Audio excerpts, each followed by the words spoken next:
On today's show, winter fun on ice. Up first, Minnesotans celebrate a not-so-good-looking fish. Good right there, you think? We head west to meet ice anglers with an unbreakable bond. You called it. And the cook gets wild in the kitchen, venison style.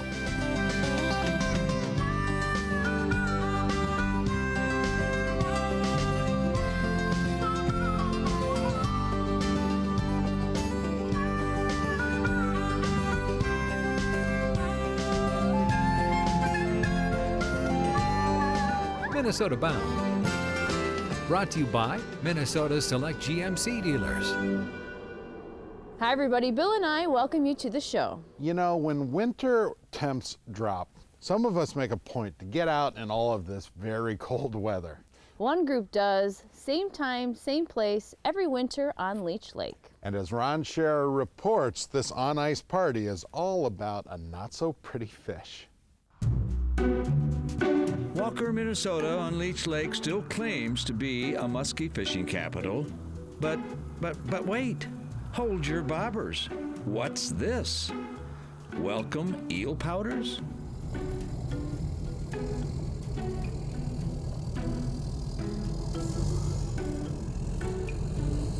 These folks are all coming to catch eel pout, the fish that gets no respect.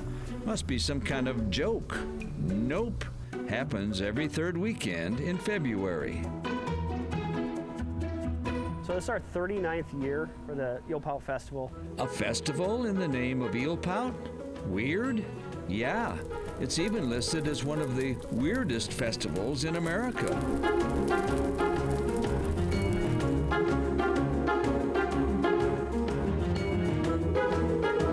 In Walker, celebrating eel pout is a point of pride. You've ever seen one? It's really slimy. It's got a tail that'll wrap around your arm.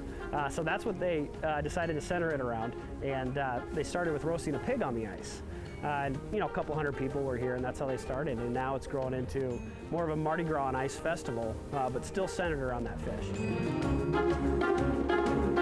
And a lot of business smarts. The festival originally started with a bunch of local bait store owners getting together and trying to come up with an idea to get some tourism here in the winter. Holy Pout Scouts, what an idea it's been. Thousands of folks descend on Walker for a 3-day party in the name of a fish. A strange fish that seldom is caught in the summer. An eel pout is part of the cod family of fish. In February, they come up and spawn. And so that's why we have the festival this time of year, because they're coming into 12, 15 feet of water, and you can catch them. And guess what? Filet of eel pout is white, tasty meat. This is a fresh pout eel pout, $10. Thank you. It's actually really good. As far as table fare goes, it's probably in the top 10 for an ice fisherman to eat an eel pout. It's called the poor man's lobster. So you can broil it with butter and garlic. Now hold on here, Pout Scouts. This festival isn't really about fishing. Get it? For example, there's eel pout smooching. And we actually have people that will pay to kiss a fish for charities. And there's plenty of, well, eel pout atmosphere. And they see who's the biggest.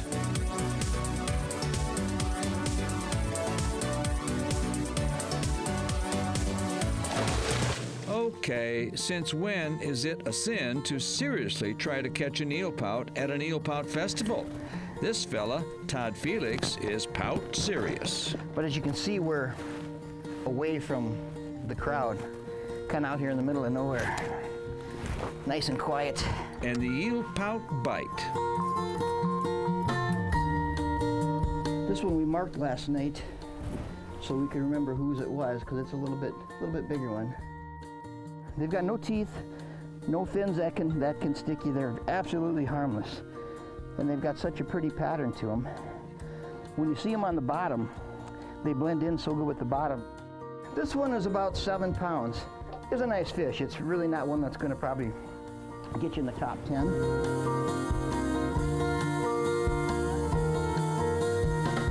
I was sitting here thinking about it the other night. I figured how many years I've been fishing them and how many I've probably caught each year. I know I've caught over 1,000 of these goofy things.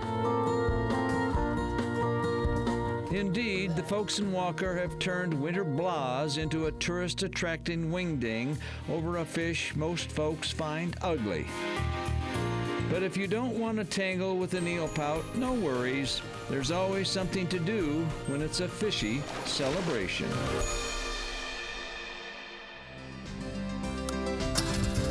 Coming up next, the story of Stump, an ice fishing guide with an unbreakable bond. Minnesota Bound is brought to you by Minnesota Select GMC dealers, Star Bank, Rapala,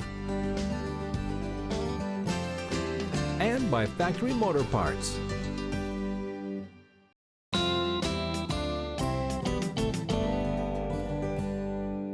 Up next, we meet one of the Midwest's most dedicated ice fishing guides, a guide with an eternal reputation among friends.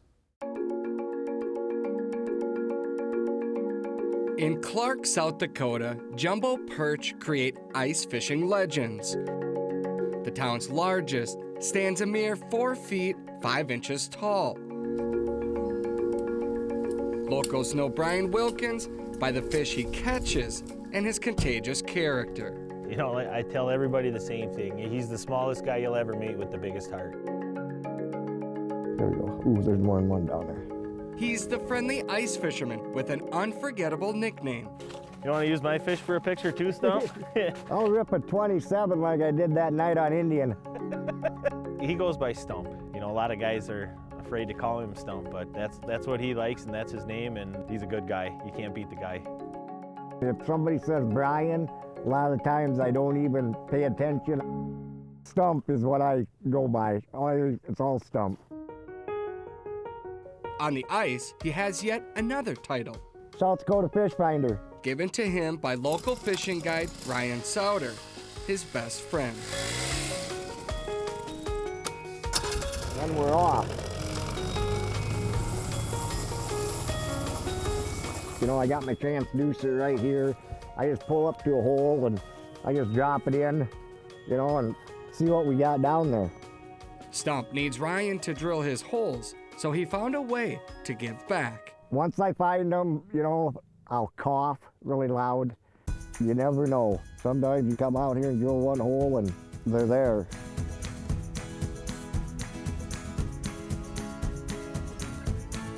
There's one coming off the bottom. Here he comes. Their teamwork works to perfection. That's a good perch. That's what we're here for. It kind of makes me feel good and that. Something about me, I just got perch in me. It's been this way his whole life. I think there's a lot of skill involved too, but if a fish comes under that guy, he's gonna catch it.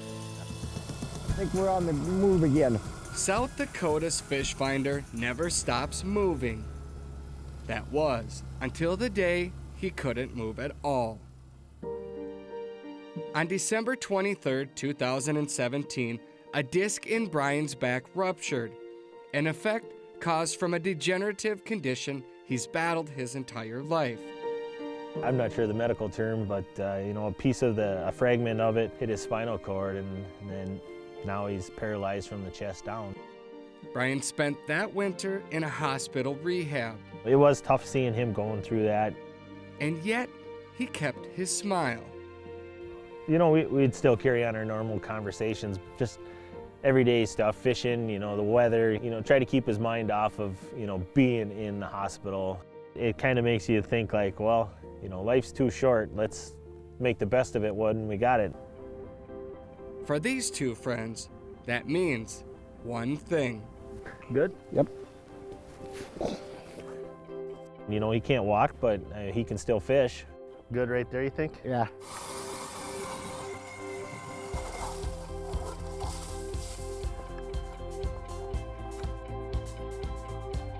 There's one down there, yep. You better get him before I get down. Yep. You got a good one? Just being able to be out here just the shape I'm in and being able to do it. I appreciate it. Never know what might be next. Stump can no longer move to find fish. Thanks to Ryan's help, he doesn't have to. It's pretty much a competition every time we go fishing. Oh, yeah. Lucky I put you in the hot spot. Oh, yeah. Oh, yeah, me and him always battle. Yeah, we enjoy fishing, and you know, the friendship that we get to enjoy doing what we love to do together, and you know, it just makes us that much better friends. A friendship forged on ice, as golden as the fish they both love to chase. All right, the main man. Yeah, here he comes. You called it. I got my work cut out for me today. He can give me a hard time, I can give him a hard time, and at the end of the day, we're still best friends. This is the South Dakota Gold. Beautiful. These friends had no way of knowing this day would be Brian's last on the ice. His health took one final turn. Brian Wilkins passed away at the age of 49. In a small South Dakota town, his legend lives on. The man that casted the smallest shadow, who had the biggest heart.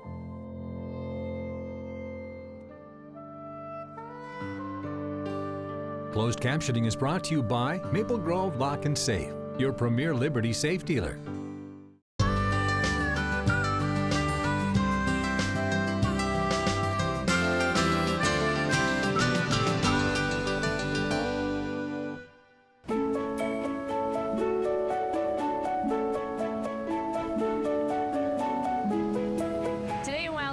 We're taking a twist on some French cooking, and I'm here with Chef Kevin Cavalson from Firelight Grill House and Cocktail Bar. And Chef Kevin, I'm noticing that we have some venison on the table. We do, yeah. What are we making? Well, we're doing a riff on beef burgundy. Ooh, that sounds delicious. Yeah, and it's going to be slowly cooked in some red wine. It's going to take about 3 hours, and it's going to be delicious. All right, so what are the first steps getting started? Just grab that bowl over there. Perfect. So we're going to dump the venison into this bowl. And how much venison do we have? That is 1 pound. 1 pound. Is this the tenderloin? This is actually a leg. We're going to do cuts that favor slow cooking. And dump in about half that flour. And we're just going to massage it and just lightly coat it all over. All right, Laura, so we're going to get the pot scorching hot. We want it really hot so the meat doesn't stick to the bottom. So I'm just going to add a little oil. It's about 2 tablespoons. Then why don't you add 2 tablespoons of that butter. All right, so we're gonna wait for that butter to get nice and foamy, and that'll tell us when to add it. Adding the venison. So now I'm just gonna distribute it and not play with it too much because we want to get it nice and caramelized. Do you ever make pot roast or anything? Yes, I love pot roast. Do you sear it? I do. It's essentially the same thing. Now we're actually gonna take all the venison out. Just let it rest, and we'll cook our vegetables in there. Next, we're going to add our mirepoix. So that is the carrot, onion, and celery. Sounds like a fancy French word, Chef. Mirepoix. Meerkat or mirepoix? Which one? So Laura, now that our mirepoix is sweating in the back, we're going to chop some root vegetables to throw in there. Oh, I feel like we're racing. I kind of do too. I think we know who's going to win this race. I knew it. Time for the vino? Yeah, we got about a cup left in there. I think that's perfect. I think we consumed the rest of it. Just throw that right in. How much am I putting in here? That is 1 cup. We can add our venison back. Go ahead and cover that and throw it right in the oven. The hard part's done. Is it time? It's time. Good, I'm hungry. All right, just careful, that's hot. It smells delicious. Oh yeah, it looks great. I can't wait to try this because this will be my first time having venison burgundy. Add that bacon on top. I can't forget about the bacon. Right. And then we've got some toasted panko. These are just breadcrumbs that we toasted off in a little bit of butter. A little pinchful there. All right, I'm going in. All right. I've waited long enough, 3 hours. That is delicious. Wildly delicious, actually. And it's a one-pot wonder. It is, Nice yeah. work. Sweet. Dig in.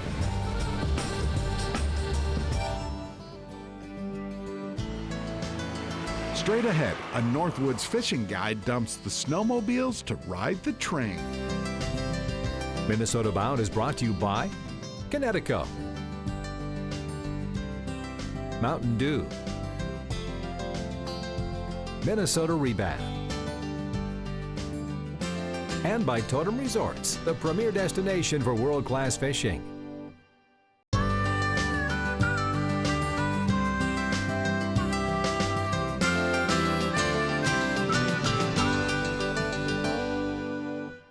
Back on the theme of winter fishing guides. This time we're headed to Red Lake, where Brad Hawthorne thinks snowmobiles might not actually be the best way to get out on the ice. Instead, he relies on a train.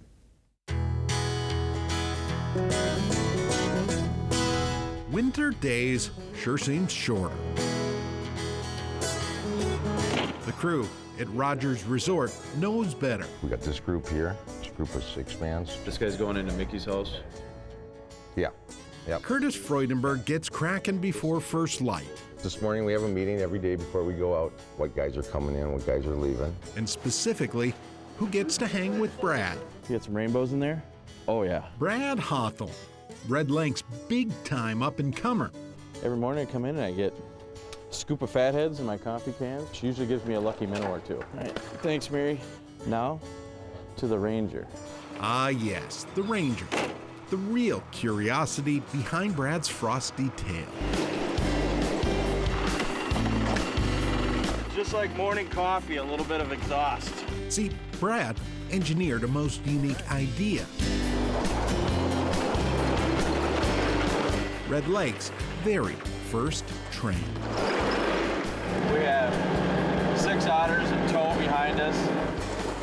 With the Ranger, I can get to areas that you can't get to with a four-wheeler or get that type of equipment to with a snowmobile. And, you know, it kind of looks cool going across the lake, too. Being able to move large volume of portables in a short period of time. Today, Brad guides his Otter train towards a single orange stake buried out on Red Lake. See it? Got a bunch of fish right here, so this stake marks a good fishing area. Now, Brad works. Setting the portables up is probably the longest part of my day. It takes anywhere from an hour to 2 hours to get the portable set up, drilled, and heated. All this before most folks even pour a first cup of morning coffee. And as soon as we're done getting the train set up, then we go grab some customers and get them out here and hopefully catch some fish. Today, Brad guides a crew from St. Paul. Dan Tao and his buddies, first-timers on the Otter train. You guys been planning to come up here for 2 years? Now, Brad doesn't just put his clients on fish. A lot of times that pause is absolutely key. He takes the time to teach them, to catch them, too. Think the nuances of hooking Red Lake gold. There we go. Nice work. It was amazing. First walleye through the ice. How's it going in there? In no time, Brad's anglers catch keepers and even dream of a few trophies. Oh, there you go. Cool you up. That looks like a better one. By far the best fish I had on today. Oh, and you know what? It came out at the hole. Well, too bad for me. We're fishing comfortable. It's really cold out, but we're staying warm. And most importantly, nice fish, guys. People have fun. Bill, let's get a smile, man. There's a nice walleye. Proof the winter can be cool.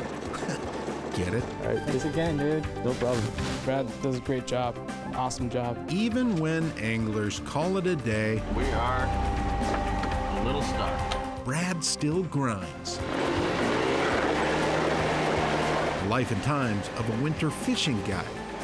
And for the record, Brad wouldn't have it any other way. I basically have a 5 in the morning till 7 at night job, but I think it's kind of my calling, and I love to do it, and I'm going to keep on doing it as long as I can. When Brad's business gets really busy, he says he can pull up to a dozen shelters at once. Wow, busy guy. Yes. Hey, drop us a note and let us know how we're doing, or let us know if there's a story you'd like to see on the show. Until next week, don't forget to introduce a kid to the great outdoors. Transportation provided by Premier Transportation. Call 1-800-899-7433. To get more Minnesota Bound, including full episodes, go to mnbound.com. And to follow our latest adventures, like us on Facebook.